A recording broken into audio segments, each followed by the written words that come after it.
I ain't taking notes from nobody. Jaylen Brown. Your superstars have off games. Follow us on social media at Celtics Talk Weekly. Wow.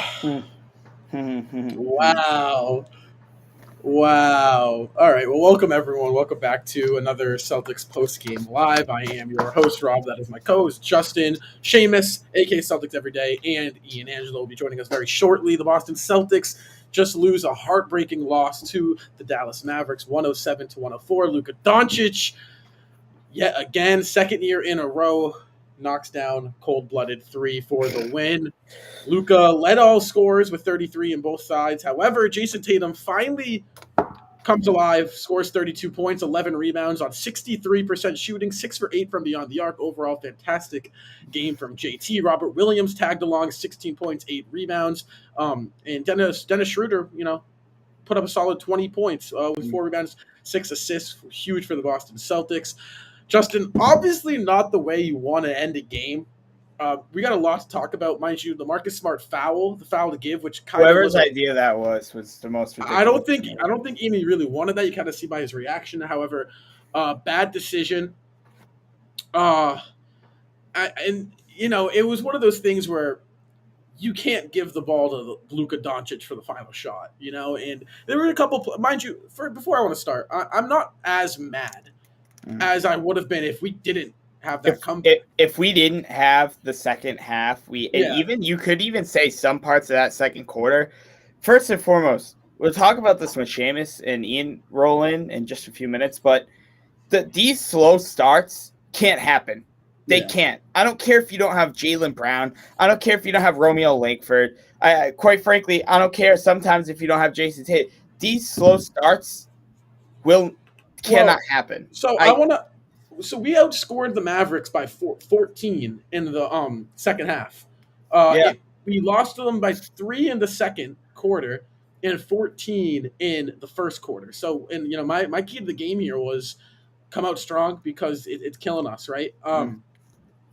However, it's a long season. It's 82 games, people.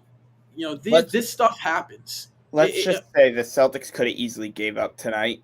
They could have easily gave up. They came out this is what we wanted.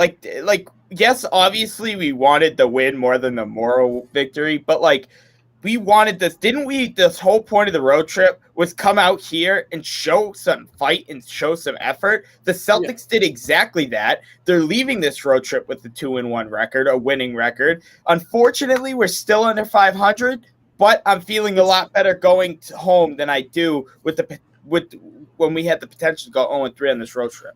Yeah, for sure. I mean, mind you, 4-6 is not an ideal first 10 games of the season by any means. But we got to look at, so since this Chicago game, right? We really have to look at so we lost. So Chicago, this was our first loss in Chicago. Correct me if I'm wrong. Correct? Yeah, no, that's right. All right. So something that they've shown since Chicago was that when they're in a hole, they're gonna fight back, right? I think it's safe to say that this team's no longer going to be the team that collapses in the second half. I can confidently say that, I think. However, they are digging themselves into holes here. So, like Seamus says, it's building blocks, right? To start the season off, it was how can we execute down the stretch? They had some slip-ups. The miscommunication with Schroeder and Tatum that led to the ball going out of bounds, that allowed the Dallas to really tie the game up. And essentially that kind of won them the game, stopped the Celtics' momentum. Celtics were rolling. That's got to get fixed, obviously, right? But we've figured out, our down-the-stretch problem, I think you can confidently say, right? I mean, we scored 64 second-half points. That's great. And we held them to 107 points. So that's great. that's awesome. It's building blocks here, people. And, I could be really mad at this game, but why would I? The Celtics against the Mavericks teams that's, mind you, third in the Western Conference, 5-3. They're at home. The Celtics are without Jaylen Brown. Langford comes out as a last second, out. You go in there, you lose a Luka Doncic prayer game-winning 3. It happens. It's an 82-game season, and Justin makes a good point. Yeah, sure. Now we're down 2 games from 500. That sucks. That's kind of not ideal. However, you got 2 games back at home to go 500, right? And you work with it from there. So you got 3 days off here, and I wonder how Ian or Seamus are going to feel about this, because personally, I'm not that mad. Can I just say one thing? I'm actually obviously I'm not happy Luka hit a game winner, but I'm a little bit more happy that there wasn't even a tenth of a second left, because last year it stung because there was still a tenth of a second left and the Celtics called the timeout with thinking that there could be a prayer tip in here.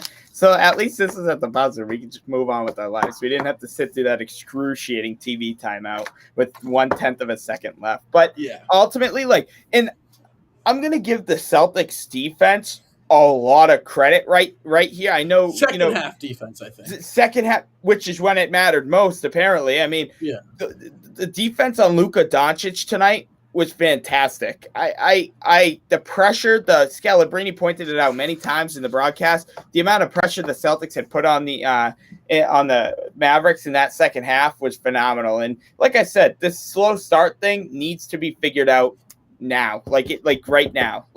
I get it's a process, I get it's building blocks, but we really can't fall into these holes, especially on the road, where I know we're a better road team than home team so far. But I just think a valid second half effort saved this post game show, at least for Rob and I, from being a potential Something I do think we have to address is how well Jayson Tatum played.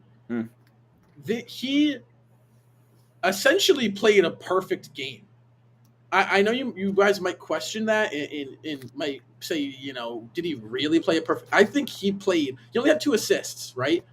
But they were sending 2 guys at him the entire game, literally double teaming him, and he did such a good job at looking at the court, what's open, swing the ball, right?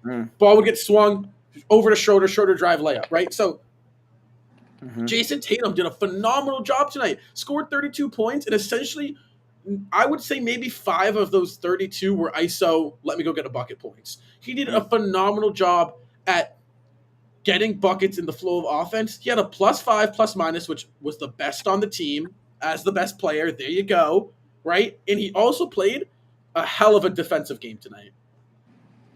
I don't even know where to start with this game. Excuse me.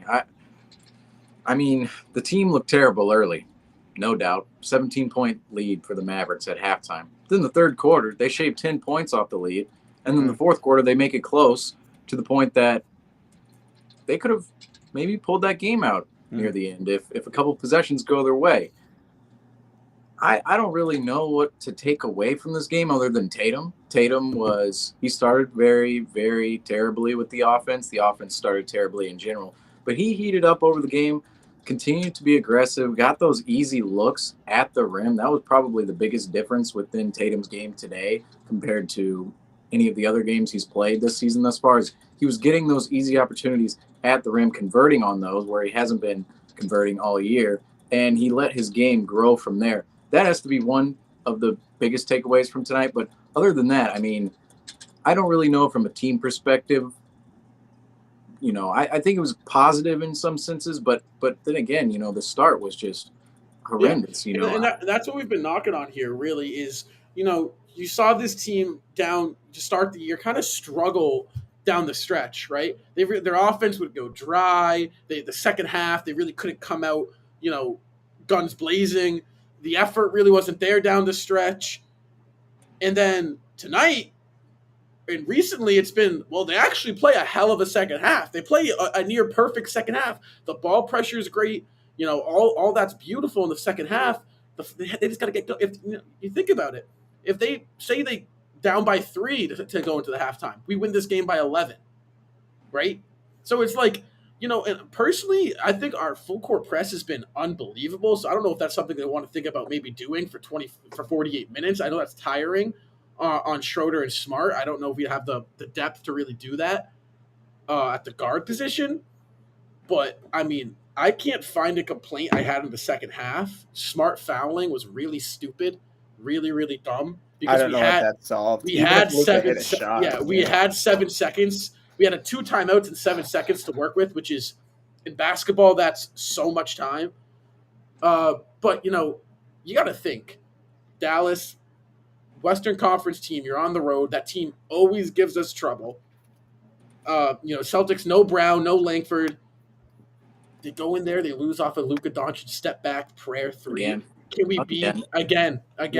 Once they played that on NBC Sports Boston, I literally said, "Why did you just do that? Why? Can we really be that mad? I don't think we can be. No. I don't think we can be mad. I think we can be a little bit concerned about these slow starts that we're getting, and luckily we've been able to climb ourselves out of those. And I think a majority of our wins we were down early. Tonight was not the case. I know the Celtics did take a little bit of a fourth quarter lead. I think it was like 1 or 2 points, but that's tiring. Like you said, Rob, to come out and play a good 24 minutes, when it matters most. Like Seamus said, you were down 17 at halftime. That's tough. And you lose on a couple, like you said, that ball doesn't go off Schroeder's foot with the Tatum collision. Marcus Smart doesn't foul. There's a lot of these little mistakes that you can't really blame on one certain player, but I'm feeling a lot better going home to play the Raptors and Bucks than I did before this road trip started. I really am. This was I know we're not shooting for moral victories, but this was definitely a moral victory. And I don't really so much dislike it. I dislike this first half by any means, but I just like Luka Doncic again. Whiteboard speaks. But so something I actually want to address here. We're getting game winnered on by Michael Jordan. So I have a question. So slow starts, like we said, kind of screwing us over here, right? They're putting us in a hole. Totally. We're doing a great job climbing back. Yep. Could the fix to that slow start problem maybe be a switch up in the starting lineup and maybe incorporating Dennis Schroeder? Because like I said, Dennis Schroeder does a fantastic job creating a lot of pressure in the paint, making the ball get swung around really well. He did a phenomenal job at finishing in contact.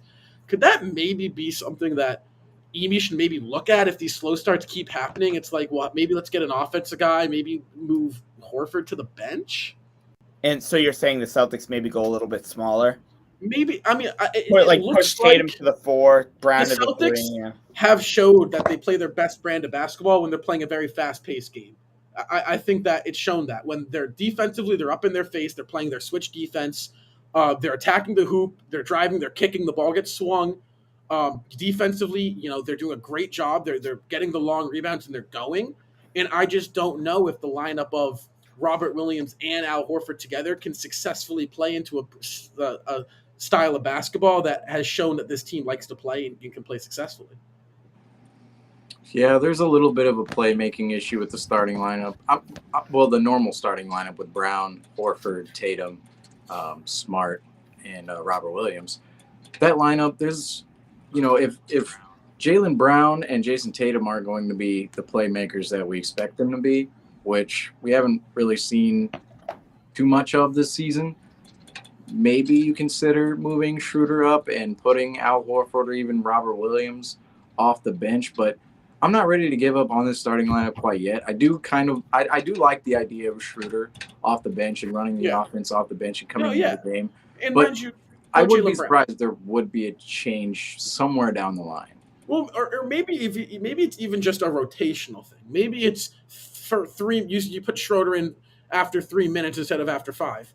Something I've noticed is that this team is really, really good when they pressure the other team. So maybe start out in a press, right? Get off to a nice, good early lead, then pull it back in the second quarter or pull it back in halfway through the second, right? Maybe that's the solution. But something I've noticed is that, when Schroeder and Smart and Richardson and those guys are pressing the ball, they're tiring out the guards. It's causing for the other team to get turnovers. It's causing for the other team to be tired. And the Celtics are doing a phenomenal job with that. So it's like, I don't know if Emi's noticed that maybe that should be an adjustment we make. All I know is I'm sending Luka Doncic my therapy bill next week. So, bro, how does that happen 2 years in a row, bro? Like, I mean, the first one was crazy. This one was over like 5 people, and he still hit it. Like, And it looked good from the jump too. When he released it, it was like I knew it was going in Oh, once yeah, he shot it. You, I was you like, knew no doubt. once I knew we didn't get the ball back, I was like, no way this game. bro, that was the stupidest thing by Marcus Smart I've ever seen. First of all, he tries to go for a foul that he knew damn well he wasn't gonna get. Like, I mean, yeah, you could have called that foul. Yes, it is a foul technically, but he wasn't gonna get that foul. He should have known that. And then I don't understand his thought process fouling fouling at the end of the game. I don't get it. And it's a shame too because Smart's been really good under down the stretch in late games defensively. I mean, he made the plays against Charlotte, so he's made some great defensive plays. Smart's really our best defender. I don't know what he was thinking because you cannot give the ball to a guy like Luka Doncic last shot game on the line. That is the number one rule in the NBA. When you're playing guys like Kevin Durant, like Steph Curry, like Luka Doncic, you do not give them the ball. No shot clock, 10 seconds. That is just. And the other thing is that he only had 8 seconds to get it across. Like, I mean, he had 8 seconds on the shot clock, and we would have had the ball with like 10 seconds left. Like, I mean, this is so frustrating. This is where I come in and say, I don't know what to take away from this game because there were so many good moments throughout the second half. The only thing I can take away, it's capped off by lack of execution near the end of the game, both on offense and on defense. Obviously, Smart playing a role in both. It's very hard to say. Like, I like things that they did tonight, the Celtics. Especially in the second half, pressuring the ball more. Tatum getting in a rhythm, more specifically with him individually. But you look at the overall game, and they started terribly and they ended terribly, and that can't happen if they want to win games. I think. Oh, sorry, Seamus. I didn't know if you were still going. I was just making sure. I was just like the Mavs here. Yeah, well, I know you guys were talking about this, and it's the slow starts. Like, how many times are they gonna do this? And I've been saying this since the Charlotte game or the Knicks game. They're waiting till the last minute to try to win the game. When if they just start out better, they actually play defense right away, they hit their shots right away, they wouldn't have to come back from behind every single game. Yeah. Like, I mean, I'm going to use the vocab word of the year, apparently. It's mind-boggling what they do. Like, it is mind-boggling. This team is just mind-boggling. I don't know. Sure. I mean, at least Jayson Tatum figured out how to shoot again, which is always a good sign. So get the over. We're gonna get into all that. But this team actually is kind of like, I'm feeling a lot more comfortable after the end of this road trip than I did going into it. Like, a lot more comfortable, right? Yeah. No, I am too. I just shows you vent out my frustrations. So. They're just figuring. They're just figuring everything out. Right? Yeah. It's an early season. This is a team that, like I said, we got a lot of young guys. Tatum's young, Brown's young. It's just a process. Seamus said it best, really. It's just building blocks. It's pieces to a puzzle. You just got to keep building. And through this first 20 games, we got 10 more games. Right, we're at the halfway point. Right, of where, like I said, 20 games is when I can make my final decision on where this team's going to go. I'm at the halfway point, and I'm feeling pretty good. 4-6 obviously isn't the best start, but there's about 5 possessions that make or break this team's season, and we could easily be 7-3 if you think a couple possessions go our way. Yeah, so it's like, yeah. I mean, this team could be, and like, I mean, I'm with you, Rob. For as much as I'm like irritated with them right now, and as much as I'm just tired of Luka Doncic owning our franchise again. So, as much as I'm annoyed by that, I will say this team looks a hell of a lot better than it did last year. This team looks like they can be a competent unit. And I mean, Jayson Tatum looked good. And I feel like that's the first time all season we've legitimately been able to say he had a good game. And if he can continue to play and Jaylen Brown comes back, hopefully healthy, I mean, I know we say this all the time, but this team could potentially be scary and make a pretty good run.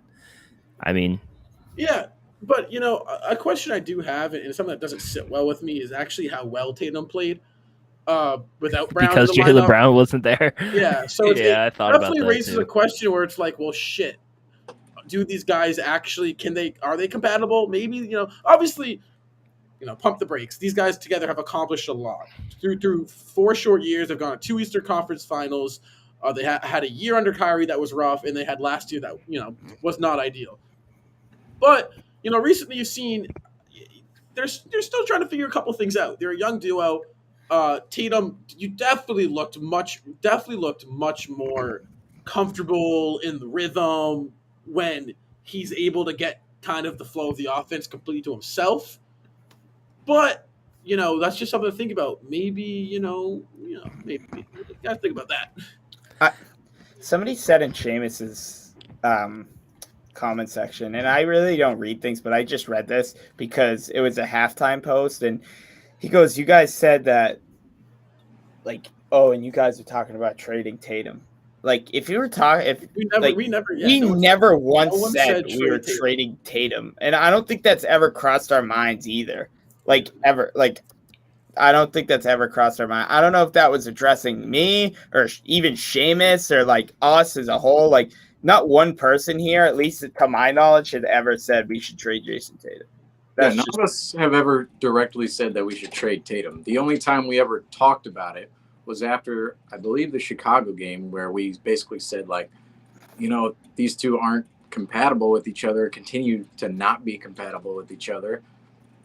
Maybe you have to consider moving one of them. We had a conversation. But we didn't get to the point of saying, like, hey, they need to trade Tatum or they need to trade Brown. Yeah, we never. I remember we had a conversation. If this continues, we will have to eventually talk about it. We didn't say we should trade Jayson Tatum. I remember there was a conversation we had that said it was, what could you get for Tatum?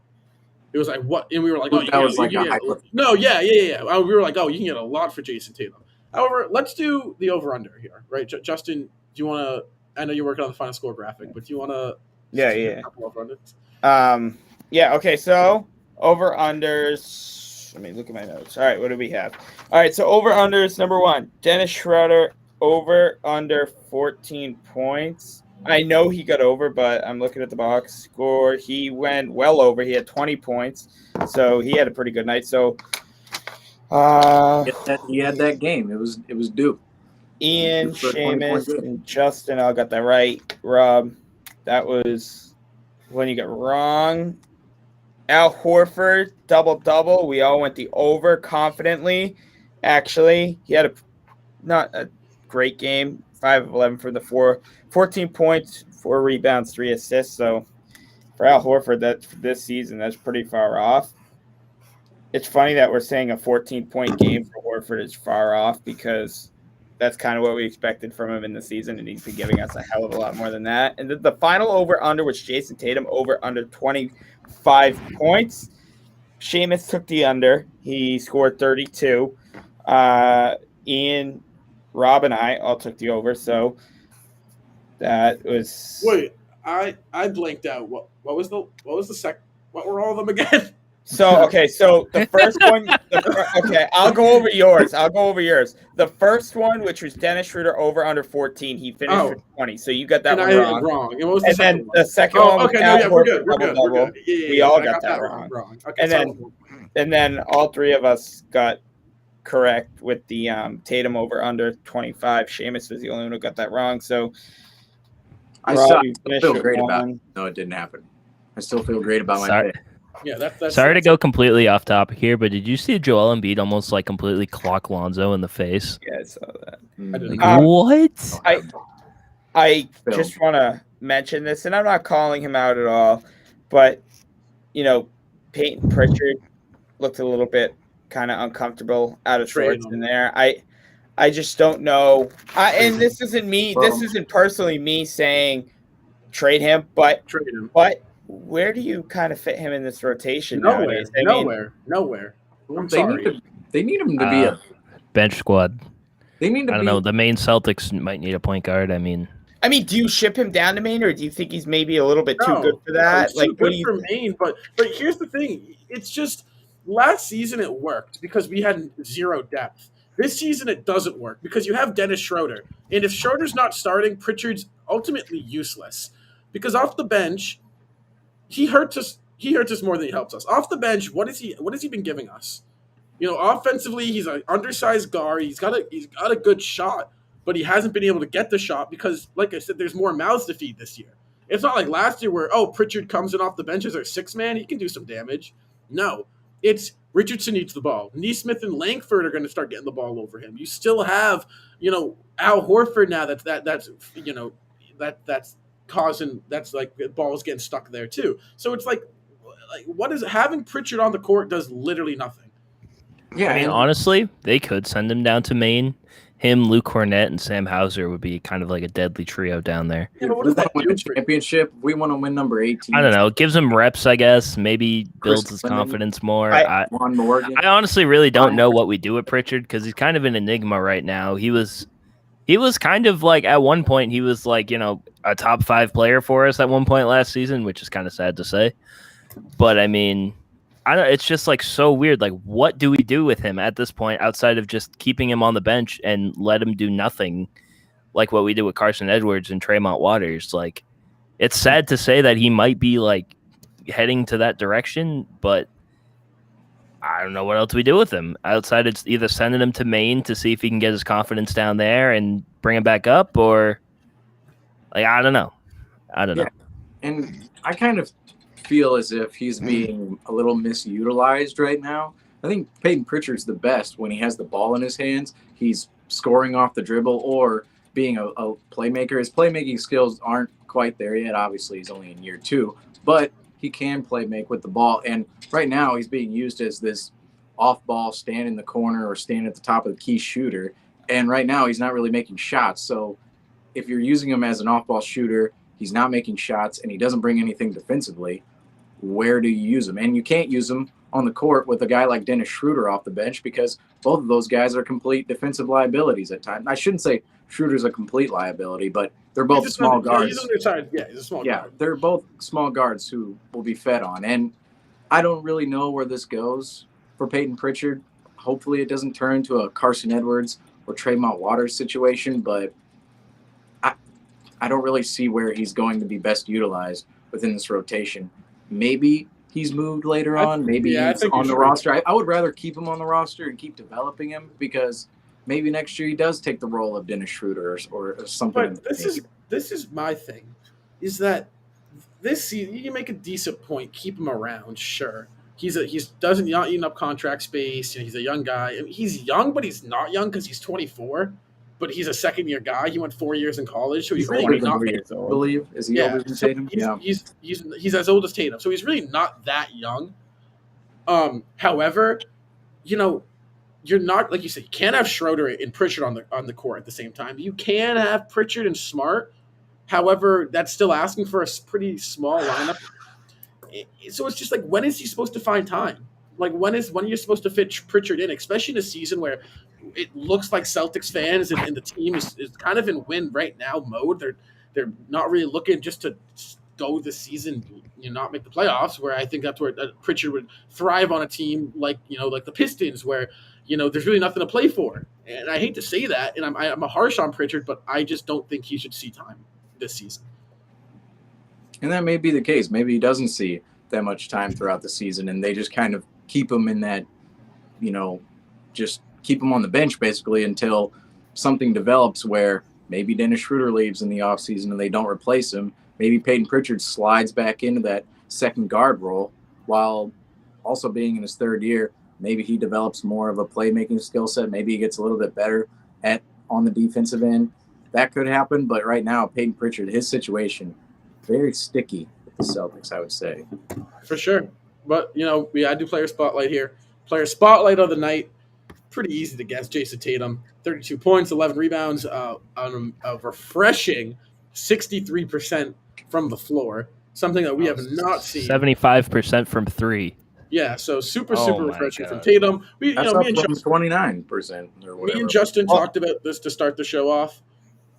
Offensively, what's up? Oh, I'm sorry. No, I was just gonna say, because I'm sure we'll talk. You're about to mention it, but the thing is about Tatum's big game tonight. I understand it did come in a loss, but Tatum's been known to have somewhat decent scoring games where he's not scoring the basketball, but he's ending up with 20, 25, plus points.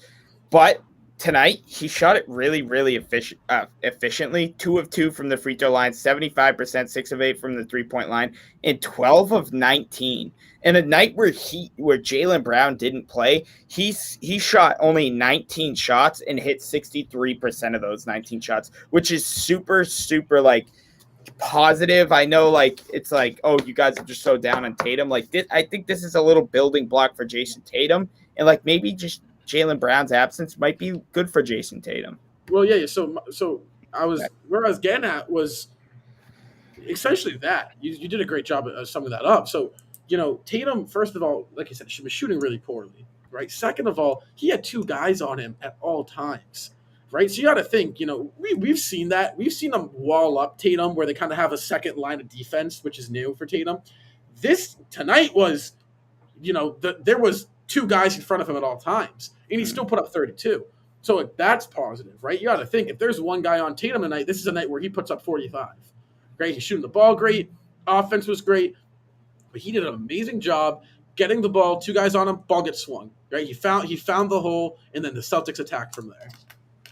Yeah, Tatum started slow, but as the game progressed, he did exactly what the game plan, what the format is for a star to be included in a game. He didn't. Well, most of the games we've seen him in thus far this season, he's come out and tried to be gung ho with the ball. He's tried to hit the home run balls early. He's tried to take threes early, take those mid range shots early, hit shots off the dribble.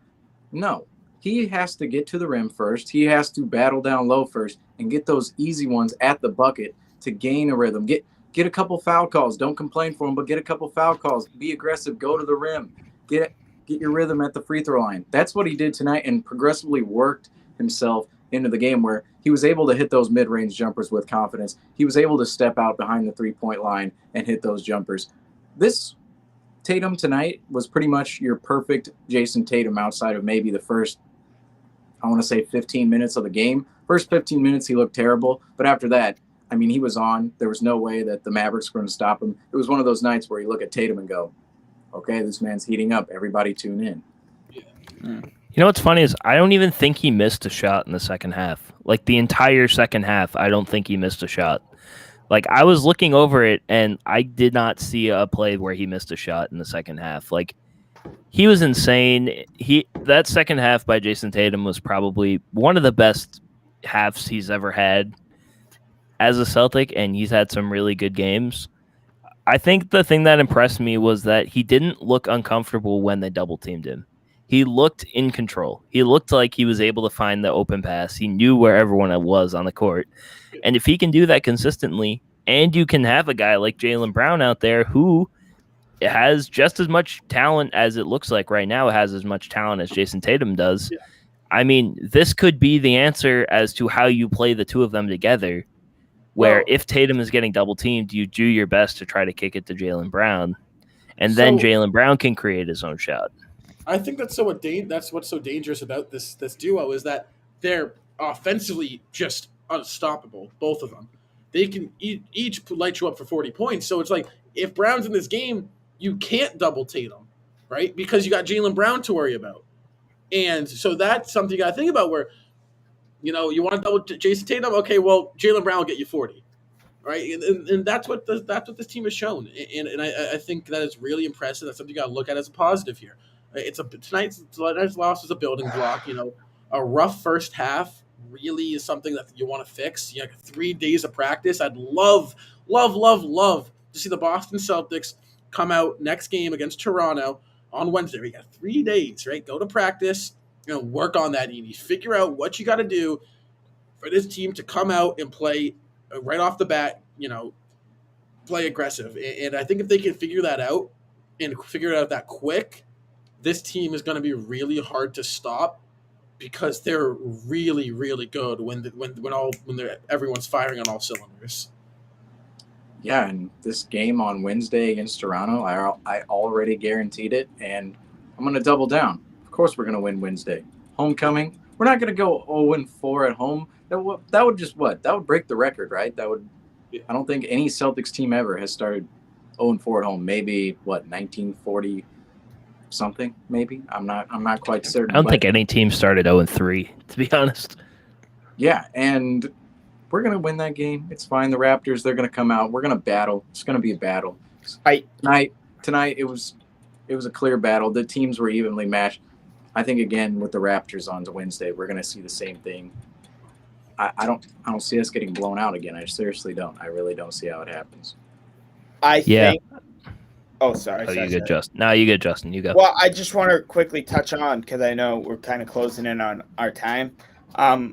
Look, this Wednesday game, I'm not saying it's a guaranteed win, and I understand the last 3 games the Boston Celtics have been playing very, very well compared to their first 5 games of the season. But if the Celtics want to show how bad they want to win, they will remember what the Toronto Raptors did to them on opening night. Yeah. Come out and play from the tip, because that game, the Boston Celtics didn't come to play from the tip. They had a few flashy plays in the beginning, but ultimately it ended up in a 32-point loss, right? Where we saw tonight where the Celtics got down against a very, very, very hot, streaky Dallas Maverick team. In the Celtics, yeah, they came back at the end, but it doesn't matter because guess what? They lost. A loss is a loss. The Celtics, if they really want to show they want to win and they want to compete, they'll come out, in my opinion, get a solid win. Maybe it's not a blowout win, but go out there and get the job done Wednesday night on your home court. That's what you got to do. Show you can win at home. You've shown you can win on the road against some pretty good teams, against the Charlotte Hornets, the Miami Heat, and even a last second to Luka Doncic and the Dallas Mavericks in the Western Conference. Now go in and show you can win at home. Yeah. So look at wait. It's kind of crazy. It's kind of okay. No. No. I was gonna further off of Justin's point. I was saying, I mean, we had 7 of our first 10 games at home, and we're 4-6. But then you also factor in, if you were to tell someone, well, we're 0-3 at home, which means what? What are we on the road now? We are what, 4 and 3? 4-3. So yeah, I mean, I would maybe take that after 10 games. But yeah, go ahead, Ian. I mean, Justin kind of summed it up really well. I mean, I'm not saying like it's a must-win game, but it's pretty damn close to a must-win game, if I had to say so. I mean, you can't start out 0-4 in your home crowd. I mean, what is that gonna? I don't know. I don't even know the situation or the backlash or what would that even entail for the Celtics. But there's no way they can start out 0-4 at home, and you know what? They have. It's a must-win game. I'm just gonna say it. It's a must-win game. I don't care if it's against the Raptors. I said it in the beginning. It wasn't. It's a must-win game. I changed my mind. Completely, 100%. Both these next 2 games, you have to get 500. These next 2 games back at home. That's where you get 500, right? And I'm gonna make a bold prediction here, folks. Before we close out the show, I have to. Celtics last 10 games went 4-6. Right? These next 10 games, we're going 8-2. And I can confidently say that. Name out the games. So we got Toronto at home, Milwaukee at home, Cleveland twice, both on the road, Atlanta on the road. Then we got a 4-game homestand. We got Lakers, Thunder, Rockets, Brooklyn, and then we go onto the road to play San Antonio. That's a tough stretch. 2 losses. Really 2 tough. losses. I'm going 6-4. No, you know why I say? Because every single game, right? Now, mind you, we have not been great at home. Totally agree. That's going to change. 100%. This Celtics history. There has never been a season where the Celtics are a bad home team, and I don't think that's just going to magically happen now. What are we? Are we 0-2 at home? 0-3? 0-3. 0-3 at home. I think we come out. I'm gonna also join you. I'm gonna guarantee a win against Toronto. I think we're gonna give Milwaukee a hell of a game, and I think from there, Lakers at home. I'm not worried about LA at all. I think we smack LA. I think we go 8-2, 7-3. I'm gonna be honest with you. Look, LA guarantees. I don't want to overlook as much as we meme around and stuff. Raptors do have really good guys there. Siakam is starting. Scotty Barnes is so good. Siakam's first game. I don't. Yeah. So look, they have a great young team. That's like we're not trying to, like face it. You guys aren't winning the title, so stop. If we roast you guys, like don't act like you guys are winning the title. Well, anyway. we're probably not winning the title. Either. Yeah, exactly. So it's just for fun, but. Maybe. Nonetheless, like the Celtics, like I said, they gotta go into the TD Garden and win a damn game in front of the home crowd. We've given away teams who've chanted "Let's go Celtics" wins, but we haven't given Boston, Massachusetts, New England a win yet. So let's go in the TD Garden and turn up, especially against a division, game in the divisional game. We need to win. 100% must-win game. Well, no. Go ahead. All right. So I was gonna say, must-win game for sure. Boston Celtics do play Toronto Raptors, like we said, Wednesday at 7:30. Back home at the TD Garden. Tip-off for that game is at 7:30. Come back here, pregame show. We're on a little 3-day break. We've been going at it hard. Little 3-day break. Come back here Wednesday night, pregame show. Over under. It's a great show. Guys, before we close out, any last words or remarks before we close out here and pack our bags? No, go home and get a goddamn win. I don't care if it's by 3. I don't care if it's by 300. And more importantly, I don't care if it's from a Grant Williams cartwheel half-court shot. I don't care. I don't care if it's from a Peyton Pritchard layup. Just get a win. Yeah, we will fathom 0-4 at home. We're all guaranteed just wins. Get a win at home. A Celtics win, guys. We will see you at pregame show at 7:00. See ya. Go. I ain't taking those from nobody. Your superstars have off games. Follow us on social media at Celtics.